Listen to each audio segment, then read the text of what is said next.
Ito ako sa puno ng bignay. Ayan, kita ko sa inyo, no? Ngayon ako napunta ulit dito. Ang tagal. Ang dami na palang bunga, oh. Ang dami naman bunga ng bignay. Malapit nang mahinog. Ito, bignay, wow. Cute. Dami nila, Ayan pa, hanggang itaas. Hanggang doon, ayun, So, ang gaganda, Ganda ng bignay. Ngayon lang ulit ako napunta dito, Doon pa, yun pa, sa dulo. Ang cute naman. Ito, Di ba pagka ito naging violet, ito hilaw pa to, Pag ito naging violet, ayan, tingnan natin. Asim pa to, Asim. Pero, masarap tong pang-asim. Ayan, bagdag ka violet siya. Yan. Pagka nag-violet, yun, okay na. Pwede na. Sarap kainin yan. Dami, hanggang doon. Ang cute talaga. Napakaswerte rin pagka may puno ng bignay.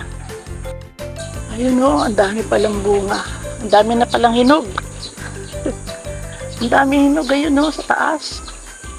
Wow, sabi ng hinog.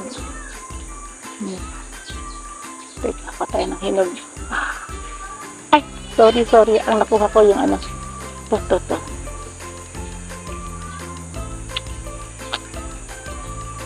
Asim pa rin. Ito pa, sa side na to, tignan nyo, dami rin bunga, Ang ganda, kasi nakalambay siya. Ang daming bunga, cute. Ang cute,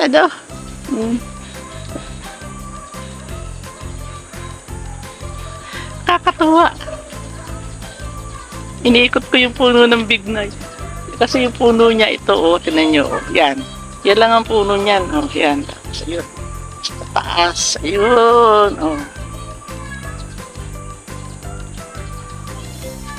Kakatuwa. Ang ganda dito sa ilalim. Ang kagandahan dito sa ilalim ng puno, ang linis ni Girlie, yung inalisan. Ayan, ito yung ilalim. Pwede ka maglagay ng upuan, tapos sa itas mo, puro bignay na ang daming bunga.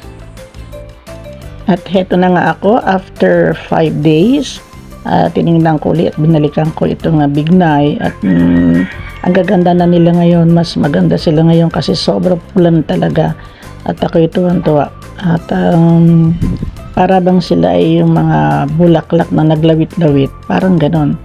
So ayan, naglawit-lawit talaga, ang cute, diba, no?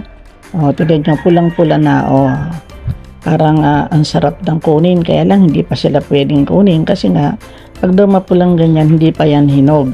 So titingnan ko kung meron na ring hinog.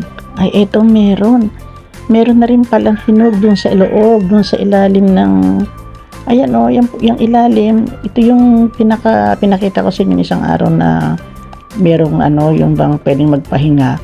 Lahat pala ng bignay na hindi naaarawan o yung kanlong, yun yung unang nahihinog.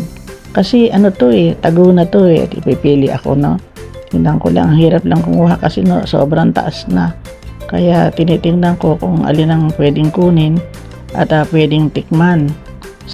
So eto na nga, kukuha na nga ako at ako'y pumipili ng medyo yung talagang maitim, kaya lang sobrang taas, kaya nahihirapan ako. Dapat meron kang upuan para maakyat, diba?